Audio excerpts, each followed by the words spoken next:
Hello, and welcome to the Smart Money Simplified podcast with your host, Brent Mekosh. Brent, good to be with you as always. What do we have on tap today? Well, I think we're meeting each other today in the wake of a very historic event, and this was not necessarily what I thought we were going to discuss today, but I think it's silly for kind of crazy, quite frankly, if we don't. So, for the timestamp records, it is Monday right now after the assassination attempt of Donald Trump on Saturday. And it got me thinking, it really impacted me because I'm out here in Colorado. I'm both traveling, meeting some friends, and also meeting some clients here over the course of the week. And we just left meeting with some people and saw a headline that's a disturbance at the Trump rally. And Right. didn't really think anything of it until we got back and we could turn on the TV and see really the scale and scope of what had happened and how close. Now, and one of my goals here is for this not to be political. But I do want to look at what are we being told, and through what lens is that message that we're receiving every single day. And so we're going to dive in a little bit more of that, because I think that one of the things that is pretty striking is there's a lot of loss of trust in institutions, particularly media institutions. And it begs this whole question of mainstream media versus citizen-driven media. And I think it's relevant to all of us because it does dictate, or it really impacts the lens through which we look at reality. So to have this Mhm. conversation today, I brought on my friend David Martin, and he's, according to his LinkedIn bio, he's just some Irish guy that sucked at school and can't even draw a star freehand.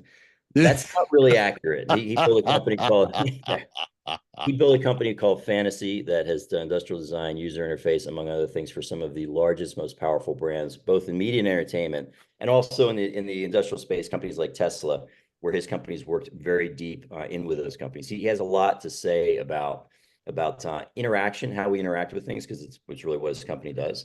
And that's a very bad intro, given the scale of your background, David. So maybe you can do a better job of talking about who you are and why we should be listening to you today. Yeah, sure. Well, I think in context for this conversation, the background that's maybe most relevant is the fact that we worked for, we're behind a digital strategy and design for CNN, Fox, BBC, CBS, NBC, USA Today, even part of Twitter, right? So we've been in the news cycle at the forefront of it for over a decade. And I've seen all sides. And so obviously things are a lot different today, where the mainstream media is under that one umbrella, which is mainstream media. And then you have things like X and social media under citizen journalism. And how we're seeing the past 4 to 6 years unfolding on the internet is down to many factors. So I think what is real, what is not real, I may be able to help provide some, at least, scope or insight into helping disseminate that. And that's my goal for today, because I think that one of the things that we all have to agree upon is we have to agree upon what is reality. And when the same story can be reported very, very differently from both people on the ground, citizen journalists, and the initial reports that we had from the mainstream media, it creates two different senses of reality, and that makes it very difficult for people to unify. So, and I should add again that we're recording this thing 2 days after this assassination attempt happened. There's probably some things that will come out before this is actually released. But David, why don't we just give a little bit of a rundown in terms of what happened that we know of today on Saturday, and kind of take it from there, and compare that with what was reported. Okay, so the clear facts are July 13th at 6:15 in Butler, Pennsylvania. We had a shooter, fired multiple shots, was in an elevated position. We all know from where. Trump grazed by a bullet in the ear, as we know. One spectator, unfortunately, was killed, two critically injured. And as we know right now, the shooter was neutralized by what we believe is the Secret Service, or possibly his tier 2, which is the police force. I think a big focus from all of this has been, how this happened. What is the security, and what is the information? How do we get it? What's real? What's not real? But before we dive into the drama of this, I think it's very important to understand that when it comes to any kind of protection for presidents, high figures, particularly presidents, there's always a three-tier cake of security, right? You have Secret Service, which operates the inside tier. Middle tier is local law enforcement, and the outer tier is typically a federal agency. Could be someone like the FBI, for example, right? They typically have over 1,000 yards of range, where the Secret Service would have up to 200 to 300. So I think that is something that's a fact. It's not debatable. Now, where that failed and how everything came about is where we're going to go from here. And I can I think interject something in there, David, too? Is you've had some experience spending a great deal of time with some U.S. presidents, so you've experienced this firsthand. yes, I I have. I have seen it's a little different from former presidents to sitting presidents. However, I will tell you, I was in a room alone for about 15 minutes with Michelle Obama, and then so the Secret Service is not as, let's say, strict as you think. It is when you look in the news and you see the president moving from A to B, it looks, the motorcade flying through, it has this drama, this presidential feeling of power. But honestly, on the inside, the Michelle Obama thing, there was almost no background checking me. There was nothing. I could have been anybody with her in the room. I had Bill Clinton in our house in Napa Valley. Same thing there. Very, very little going on. So, I think obviously sitting presidents maybe has a higher tier right there and then versus the first lady or a former president. But I do think overall the Secret Service, how good we think it is it's like everything else. It's nowhere near what we think it really is at the end of the day, once you kind of see how things work when it comes to an emergency. Continue, sir. No, I think, for me, the big thing here is what happened right after this event, how media reported it and how this happened. So those are the two big things that I think we should dissect, right? So I think, do you want to hit the mainstream reaction and go from there? Yeah, I think that's the first thing that we heard, that there was a disturbance at this rally. And Right. so when we got home and then actually got in front of our television and got online and could dig a little bit deeper to see what was actually occurring, it was like, whoa, this is not just a disturbance. I mean, you could probably speak to some of the headlines that came out immediately in the wake of this. Right. So there's two streams of content, one, the mainstream media, and the other, social media, particularly the platform X. So X is naturally set up to have a major advantage in reporting information extremely quickly. It doesn't have, peer review, editorial reviews. So they can be legitimately breaking, where the mainstream media has to be a lot more cautious what they put out. Wherever they do represent breaking news on their own platforms such as X and other social medias. So they do try to be on the ball. However, the major thing here is not just the speed of how the information came out, but the way the headlines and the information came out from both streams. Meaning that when mainstream media came out with, what happened, as you would expect, particularly from folks like MSNBC, CNN, New York Times, it was a lot less dramatic than it was by platforms like X, which were a lot more posting exactly what's happened, calling it an assassination. CNN led, for example, with Trump was injured in an incident. MSNBC led with Trump was rushed off stage at Pennsylvania rally by Secret Service after loud popping noises heard. The New York Times read Trump rushed off stage after chaos at rally. So clearly, you can see there's an engine behind what these mainstream media platforms are a voice seems to be pretty consistent and in unison to almost play this down. All right, so understanding what ultimately can happen when the president's in the line of fire, what happened with Reagan, how this ultimately handed him the election, right? And journalists, particularly in the mainstream media, are very familiar with this. This is probably one of their worst fears, and it happened. So when all this was going on, folks like Russell Brand on Rumble and X, called it right out. CNN has framed Trump shooting as interruption. Why would they lead with it if that was, would they lead with that if it was Biden? So you got to ask yourself, if this was Biden, that was, had an attempted assassination, would you think that they would play it down like this? And I believe we all, even Democrats would agree that certainly not. I mean, if you look at the front page of CNN.com, which ironically we designed some years ago, the main what we called marquee was dozens killed at Israel, targets Hamas military chief, right? And there was a small thumbnail on the right, which was the Secret Service rushed Trump off stage, right? So it wasn't even a main news. They wanted to play it down right away. It was I the same. think Go ahead. the headline, it was even, I think Secret Service rushes Trump off stage after he falls at rally. Yeah, that was the CNN one. They updated it to that. New York Times, their tweet was Donald Trump was rushed off stage at his rally in Pennsylvania after pops that sounded like gunshots were heard, and a spokesman for Trump said that the former president was fine. So they ultimately tried to play it down and kind of just breeze it off. So it didn't play into what we all know it has played into now. The Washington Post, for example, can be some of the worst. I mean, their thing was Trump was escorted away after loud noises. Their post got worse even the day after. NBC was, again, the popping noises, and he was removed from stage.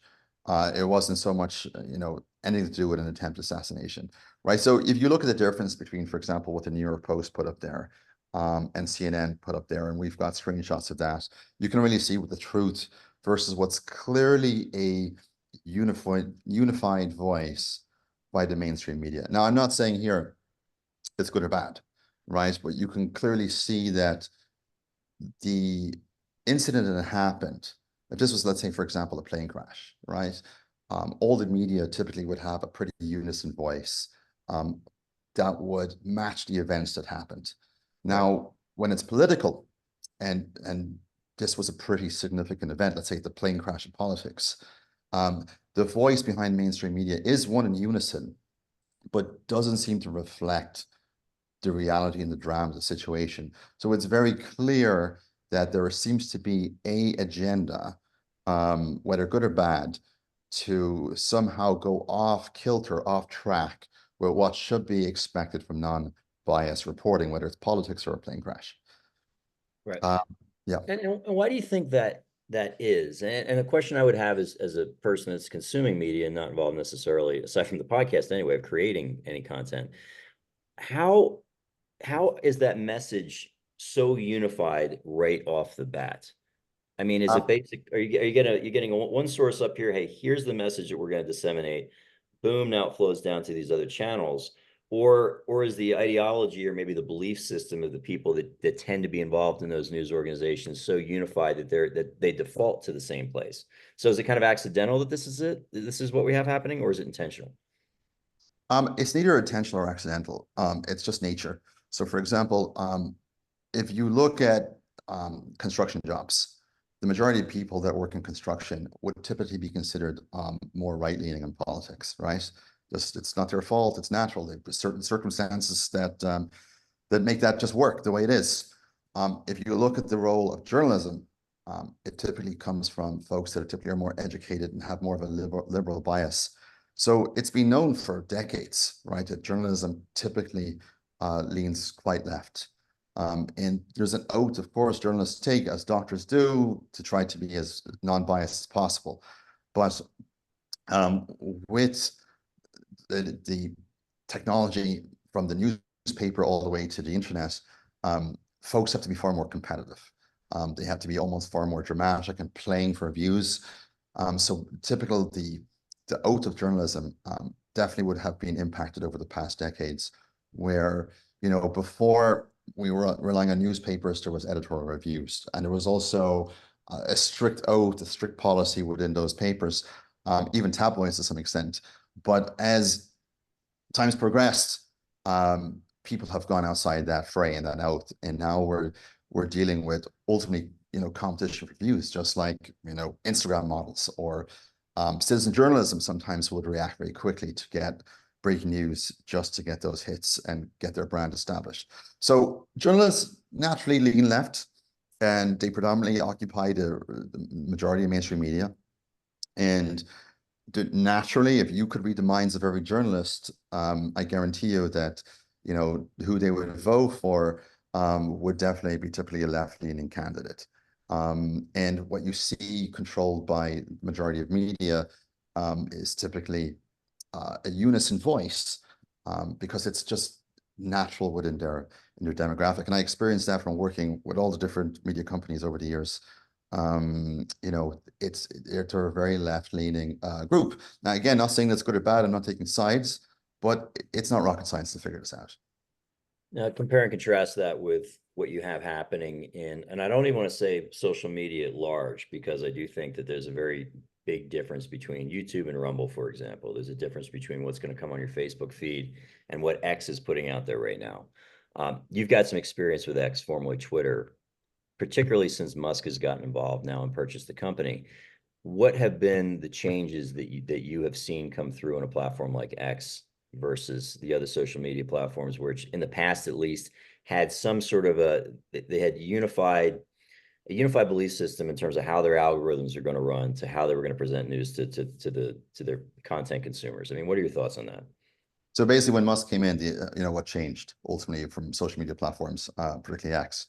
Well, before Elon came in and took over Twitter, the majority of social media platforms, where went from MySpace, which was ultimately visual content and personal content. But once Facebook took root and became the holy grail of social media, it became very opinionated. And certain opinions, as we very much know at this point, from investigations, got policed. Facebook definitely also worked with those guys quite extensively, designing Facebook platform, the brand for Facebook. And I can tell you from working there with those employees, it is also just like the newsroom. It is quite a left-leaning employee base, right? So what comes with that is also that typical bias that ends up rooting its way into certain content that is prohibited and not prohibited. Elon, of course, recognized this, particularly with Twitter, which was ultimately for lack of better or worse, the best potential or the best used platform that it's ever existed. Based on the nature of it being breaking, you could get your messages out to everyone right away. It definitely competes and ultimately smashes this traditional mainstream media platform standards. So Elon recognized that, look, the suppression of content didn't make sense. Whether Elon was right or left, it doesn't matter. He believes very much in fairness and free speech like the average human being does. And ultimately had to make what I would say is probably one of the most important moves, if not the most important move and purchase of the modern era. So in 2022, Elon bought the majority of shares that he could, become the largest shareholder in April. By the time he got to April 14, he offered 43 billion to buy Twitter, which obviously was a lot of money. That's questionable if it was worth that, but it doesn't matter now. It's priceless at this point. There was board resistance. Not only was there resistance to the acquisition, but the board tried to ultimately put a poison pill in place to outsmart and debunk Trump or debunk Elon. But by the time we got to July, we realized that there was a ton of spam accounts, and I can tell you from working on Twitter design, we knew that very well. Obviously went into a lawsuit. Then October 27, the acquisition was finalized, and then, as you know, X was born. And I think a lot of people were very much focused in the beginning on why Elon was buying this, and the price that was obnoxious. But ultimately, what he had to do was get rid of the bias. So the first thing you had to do is reestablish accounts, fire work staff. There was a massive amount of woke bias, I would say, out of all the Silicon Valley companies that we worked with, from Google to Facebook, Twitter definitely represented an insane amount of ideologies and that what people call wokeness. There was ultimately, even from the CEO, it came from the top down. But so what Elon then had to do was ultimately restructure the ideology to a neutral ideology within the company, fired the majority of staff, which you didn't need anyway to run the platform, as we now know. And a lot of these tech companies, they want to have an enormous amount of people to help their stock price. Get rid of the CEO. Elon ultimately became that CEO. Not only did he become the CEO, he became ultimately the chief design director, the chief user director, the chief content director, everything. He was very hands-on, which, knowing working with him, he typically is. He brought in platforms like Spaces, Community Notes. He ultimately was very hands-on, and where anything that came up that wasn't working, he either scrapped it or redesigned it. He put in a set of new rules, tried to bring back accounts that were squashed from the past, to ultimately bring Twitter back to a a neutral free speech environment. So ultimately, that was the role of Elon and X. And today, without that, there's no way I believe that we would be having these kind of conversations that we're having now. I believe that if X was squashed and Elon didn't get to buy it, the mainstream media, the news, and the output from everything that's happened with this event with Trump on July 13th, I think the narrative would be overwhelmingly played down, and everything in their power, it seems, to prohibit Trump from getting this martyrism, if you will. But I mean, I think, how do we get there? I think the big question for me is, how did Twitter become so woke? How, without X owned by Elon, why would mainstream media have such a unison voice in trying to suppress Trump becoming a martyr and ultimately becoming the president again? So that, to me, is something I think is very important to look at, as well as like the role of citizen journalism. What do you think that is? How do you think these institutions did become more ideological? What do you think? Go. So I think it breaks down to a couple of things. Over the years, there absolutely has been a shift from center out to the left, right? Especially the far left. I've got friends that are very much to the left, and I have friends that are very much to the right, and I've got a lot of people in the middle. But a lot of people that were on the left were pushed even further out to the left. I think we all have seen that over the past 10 years, especially. However, I think we've got to start with ideologies in general. There's ideologies in politics, in governance, in education, ideologies in media and communication. There's ideologies even in healthcare, particularly after COVID, economics, social issues, the environment, and religion and morality. Those ideologies exist throughout those different demographics, right?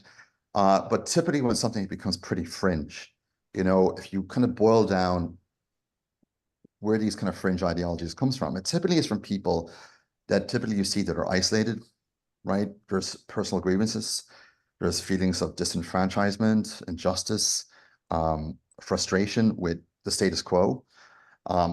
They may have low critical thinking skills. There's a need for belonging. They want to belong to a certain group and get on the bandwagon. There's typically emotional vulnerabilities. There's a lack of knowledge, and there's exposures to echo chambers. And those things have always existed for, 50, 60, 70, 80 years, right? And however, in combination with the reality that today we sit on the internet, where our lives, from the phone to being so connected, it means that we all need to be somehow part of something. We all feel we need to be connected. And this politics that we live in now has become ultimately a reality TV show. It's so dramatic. So it's not a coincidence that we're here. It's natural. If this was 2024 and we didn't have the internet, the type of fringe ideologies that would be out there would still be there, but they would be in very small quantities. And it'd be very hard for people to get on the bandwagon and get, for lack of a better term, pulled or brainwashed into our far right or far left ideology. So ultimately, the internet has been the vehicle, the platform, the vessel, the catalyst for ultimately blowing up ideologies and making them almost mainstream. Yep. I think you bring up an amazing point there when you talk about, someone being isolated. In the past, if you had a person either, far right, far left, I don't care about the ideology, that was very alone in their thoughts and, very disenfranchised for whatever the reasons were. You then step out into reality and you realize maybe the lens comes back and say, maybe I'm the guy that is a little bit different, needs to change. But when you create these communities where now you found all of these other people that are just like you, and in a planet with almost 8 billion people, you're going to find them. And then it creates that echo chamber. Then you step back out into reality. Now, all of a sudden, you're not the crazy one. The rest of the world's crazy. And you've got to act out against that in order to not lose your own sense of where you exist in the universe, almost. And it sounds overly dramatic, but I think it's true. Yeah, look, I think everyone needs a place. Everyone wants to belong to something. Everyone wants to be loved, right? But at the end of the day, I feel the majority of humans want fairness. No one wants to be left. No one wants to be right. Everyone wants a fair president. I mean, for me, look, if if Trump and Michelle Obama teamed up together, to me, that would be amazing because it would be a representative of both sides. And what the country and humanity and the earth needs is ultimately unification. We don't need more Trump. We don't need more Biden. We need unification, right? But I think one thing that the pendulum ultimately, as Elon has mentioned many times, has gone far left. And I think we need to look at why and how it's actually swinging back now to the, let's say, not to the right, it's swinging back to the center where people are kind of sick and tired of the insane wokeism that's been going on, right? So I think if we go back to a couple of years ago where Aziz Ansari, you know, the comedian, right? He was one of the first victims of the Me Too movement, right? And the problem with the Me Too movement was people were guilty no matter what. And there was no chance of innocence. There was no chance of, you know, trial. There was no chance of anything. And, you know, there was ultimately a lot of people jumping on that ideology then of all men are bad. And it became, you know, a movement. It became to the point where the temperature grew so much within the Me Too movement that like bacteria grows in hotter temperatures, right? And ultimately, that's what's happening. Within each of these ideologies, the bacteria, the temperature grows, the bacteria just goes everywhere. And, you know, the Me Too movement just went out of control. Now, of course, there's a lot of bad men, has always been bad men in this world. And however, there's a lot of innocent men that got accused of certain things that they didn't have a chance to protect their careers and they were ruined.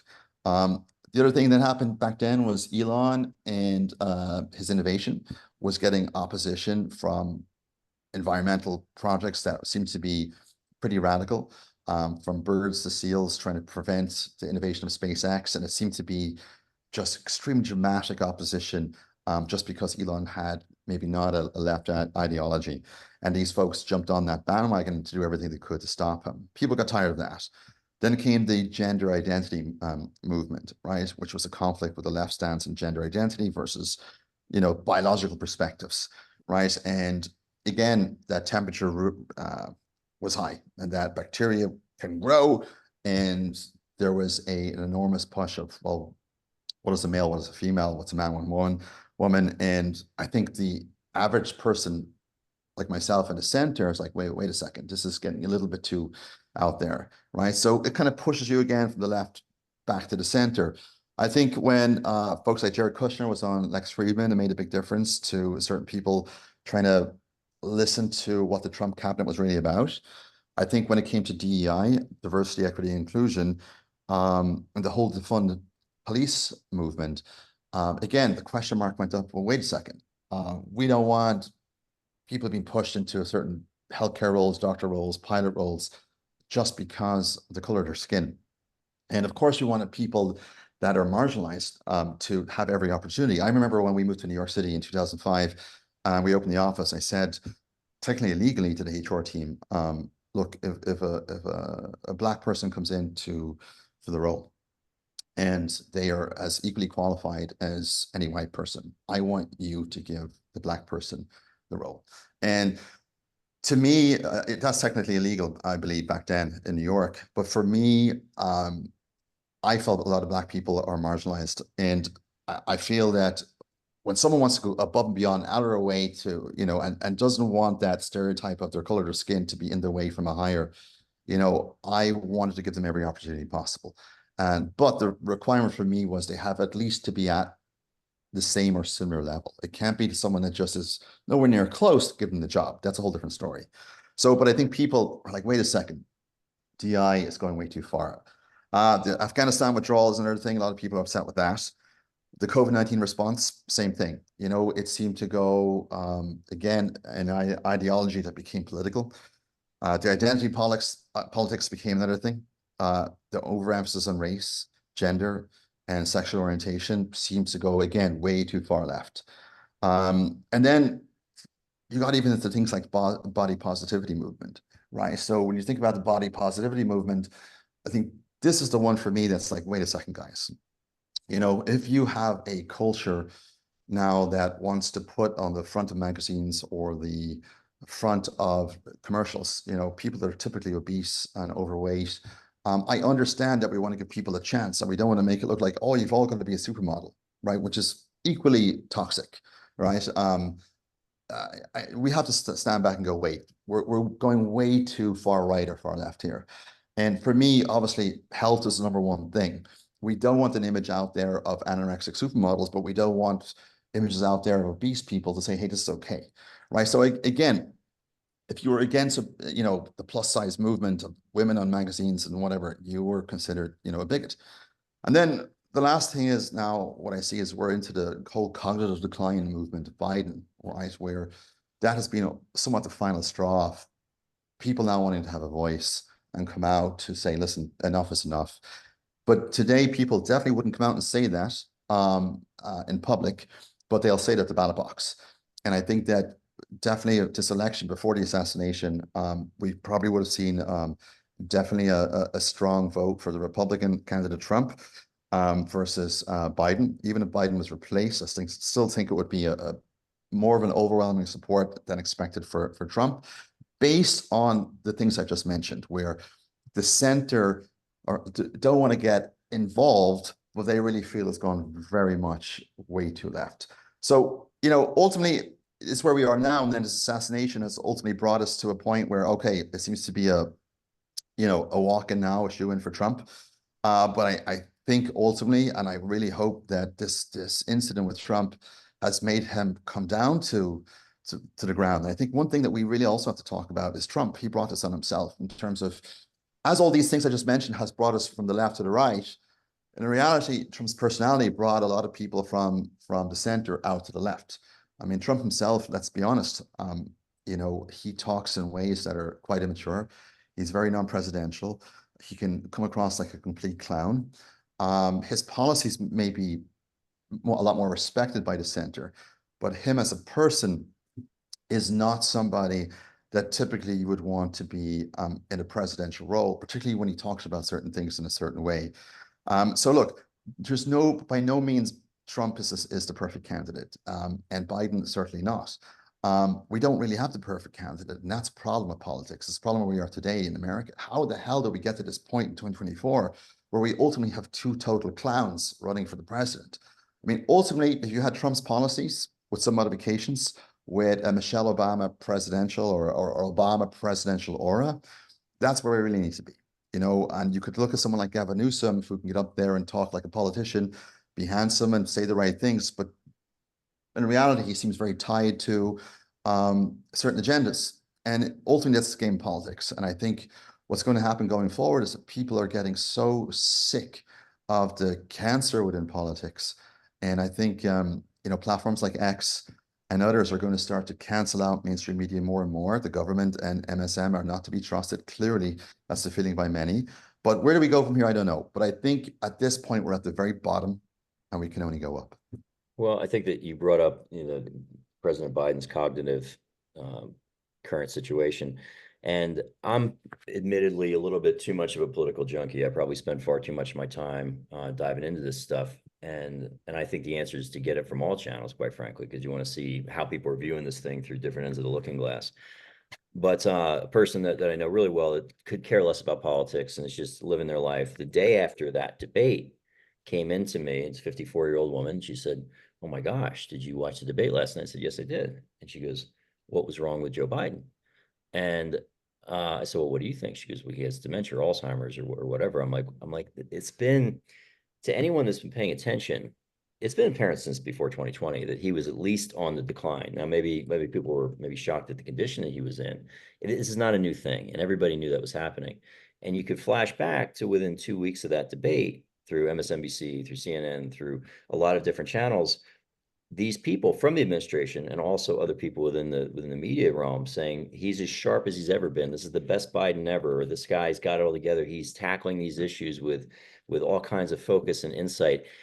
And now we got to see that's not happening. And then the Stephanopoulos interview after that, and the press conference he did in the wake of that. And I think that to people that saw that now we're kind of paying attention, they're like, whoa, I've been lied to for the last couple of years. And that's a pretty shocking thing. And so my question, I guess, is to you would be, where do you go? Because one of the reasons I think that this has impacted me so much, aside from the fact that there's a dead man with a family in Pennsylvania that got caught in the crossfire. There's two critically injured people. We can't forget that. You have a former president, probably the front runner now for presidency of the United States, that could have died, massive issue. But what's been so shocking to me is how different people are viewing what happened and where we go from here. So if you want to be a person that can look out across the universe, get some semblance of what reality is, where do you suggest that people go to find their news, and what should that look like to the average person to find out what's really true? Okay, so it's very clear that mainstream media has a bias, and it's got so disgustingly bad. Um, whether you are looking at Tucker and Hannity and how they've talked about Democratic candidates over the years, or you're looking at, you know, the Wolf Blisters or the Joy Reids in particular, Joy Reid, Joy and Reid's she's a doozy. Yeah. and how they're talking about it, it's nothing but divisive and nothing but one-sided. So the pundits on TV ultimately are pundits, and you know, it's just a one-way street. So if you do want that punditry, you can get it from a platform like X, but also you can get it corrected. So for example, if someone posts something like Joy Reid on X and it's somehow one-sided or whatever, there's in a thread under watching posts of ultimately corrections or contrary evidence, opinions. There's something to also always call out something that's BS. And X as a platform is definitely not there. It's in its infancy in reality. I mean, if you just go through the platform from a user experience perspective, there's a lot of noise, and it takes a lot of work to figure out what is really true and what is not. You know, when it comes to citizen journalism, right? The pros are, for example, there's diverse viewpoints, but then there's discussions. It uncovers overlooked stories, and it amplifies, let's say, marginalized voices on both sides. It challenges traditional media narratives. It has immediate reporting of breaking news, and it fosters community engagement and transparency. All great. However, on the con side, there's potential for bias, extreme bias, ethical concerns, the risk of credibility. There's no editorial guidelines and the lack of them. There's verification challenges. There's a variety of standards across the platform, and a lot of folks want to get breaking news out there, so they shoot from the hip. However, those cons were more prevalent in the beginning of platforms like X, and today a lot of these folks that are doing citizen journalism are increasing in popularity, and they have been learning, I've noticed, from you know, mistakes of journalists in the past, and understanding that they're not shooting from the hip. They're trying to retract their own stories if they break certain rules or get something wrong. So I see a massive amount of maturity coming into citizen journalism across X. So it's following certain select accounts. And if you're political, there's folks for you on both sides of the aisle and folks for you in the middle, and you can find those yourself pretty easily. But the main thing I see is the X growing as a platform because of its maturity in terms of getting the information out there. So if you look at the assassination of Trump on July 13th, what was amazing about that is, as it's happening, you're seeing pros coming out there from ex-Secret Service people, CIA people, sniper people from Delta Force and so on. They're all dissecting exactly how this thing shouldn't have happened in the first place. Where you would look at the mainstream media coverage, and all they're doing is trying to, you know, take this down a notch and take out the drama, to take Trump away from being a martyr, instead of calling out the reality, like, look, this is terrible that this happened, whether it's Biden or Trump. How this happened to our presidents of the United States is not okay. That is not a narrative that has really happened. In fact, I have a headline here on the New York Times that came out the next day under a Sunday opinion. There was a big image here that said he failed the test of leadership, betrayed America. Voters must reject him in November. This was the next day, and as you may know, this morning, Morning Joe was taken off the air on MSNBC because of the risk of what they're going to say, and get a lot of people in trouble at MSNBC. So I think right now we're at a turning point where both sides realize they're gone too far. And I think what it really comes down to is whoever's going to be president, there needs to be unification. So if Trump really is going to be president, if he wants to be a phenomenal president, he needs to have Biden on his side. He needs to have Obama on his side. He needs to have everyone across the aisle on his side and come more to the center. And that for the charisma that he calls charisma has become so much a negative vibrato for the left. He needs to tame that. So I therefore think that whether that's going to be tamed or not, I think X is going to be a platform that's going to help get the truth out there to people, but it has a lot of work to go. I think Elon is ultimately trying to keep it alive, which he's done really well. But there is a ton of work to go to get rid of the noise, to make the platform more mature. But it's the number one place you need to go to get the relevant content. And sometimes it would look real, it's fake, but there's enough people that are phenomenal citizen journalism that is able to call out the BS and also call out the facts. And it's up to you as the reader, not as listening to a Joy Reid pundit who was going far off the deep end to get your information. Well, I think, we can end with this. I think as a person at home that might be listening to this, the whole purpose of media, I believe, is to hold accountable those that are in power. Obviously celebrate if they're doing it right, but if they're not doing it right, expose it. And I think in the wake of this assassination attempt, one of the things I've noticed from the mainstream media is that they're not holding those that should have been in charge of security. I mean, there's massive security failures here. There's no doubt that was the case. They're not holding them accountable. And at least in platforms like X, a lot of noise, but it does allow you to hear a lot of different viewpoints and experts in their field, to your point, that you might not have heard otherwise. Well, And I just to jump in there. I think it's more than what works, what doesn't work right now. It's more taking a step back. Yeah. Like a huge step back beyond 10,000 feet to 100,000 feet and looking at where we are right now. If you think about it, right, you have Biden that has obviously been in cognitive decline, even with his age. It doesn't matter what side of the aisle you're on. Humanity should be like, listen, there's a point where, we need to replace Biden. He should be stepping down for clear reasons. There's so many factual pieces of evidence and video that have been documented as to why. We all know that. And, it's only after the debate where it became mainstream to say it's okay. But we've all known it for a long time. And the fact that the engine of the mainstream media has propped up Biden is extremely questionable and extremely unethical, right? And how we got there. And now the Republicans have been fighting back and so forth. And there's no angel, there's no angels on both sides. But I think we're at a breaking point here where America and Americans need to understand it's not about getting Trump in office. It's not about getting Biden in office. It's ultimately about bringing America back to the center and bringing people together. And I feel this election will be a failure if Trump gets in office and he continues the bravado of, the right and continues the bravado of I'm going to do X, Y, and Z. He needs to look out for every American. There's the people that are in marginalized communities based on race, based on their sexual orientation, and then there's people on the right that are not accounted for. And we need a president that covers everyone. Everyone wants to be loved. We don't want to put people in ideologies. It's even in the school systems, how bullying is still allowed today and still happens is unquestionable. So I really think America is at a horrible, horrible point, which should be enough to break it. But the leadership needs to be the one that says that.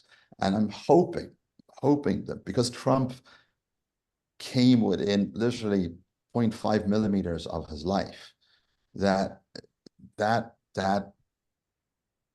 gives him a wake-up call and it may be a calling to not be as Trumponian maybe as he was before. To bring David, I think it's a great way to end this. Thank you so much for your time, and I think we all want the country to go to the same place, and that's better and more unified, no question. To America. Yeah. From an Irish That person. There you go, from an Irishman to America. Yes, this is a fascinating conversation. I have my own interest in this, I've got to admit, and I've stayed out of this conversation. Brent, I want you to have David back on continue the conversation. Yeah. Because it is fantastic. And it's hard to go away from this one. It's really, really quite good. For people, Brent, who are listening to this, who are thinking, this Brent guy, I don't know him, but I think I'd like to have a conversation with him. What's the best way for them to get a hold of you, just to have a conversation and maybe see if y'all could have a relationship? Yeah, sure. You can find me on LinkedIn. You can see us online, which pretty much has every conceivable point of contact at tws.finance. And David, real quick, for anybody that wants to learn more about your fantasy, what's the best way to find you? Me as a person, I'm just on Twitter, or X, I should say. It's Sir_David Martin. Awesome. Thank you. All right, guys. Pleasure. Always love talking to you. It's a pleasure. And thank you so much. For those of you who are listening to this conversation who are not subscribers to the podcast, I think we've got a pretty compelling reason to become a subscriber. So just reach out and hit the follow button. That way, every time Brent drops a new episode of his podcast, you're notified. You don't have to wonder about where you heard this or when you heard it or what. No, it just gets delivered to you and you can listen to it. And if you like it, tell people about it. Word of mouth is a welcome promotion tool here. We want to thank you for taking the time to listen today. I'm Bill Tucker on behalf of Brent and everybody at TWS. Thank you for taking the time. And I will remind you that you can go out today and make today a great day or not. It is a choice and it's yours to make. Thank you so much for listening. Until next time. Thank you, Bill. Nice work, Bill.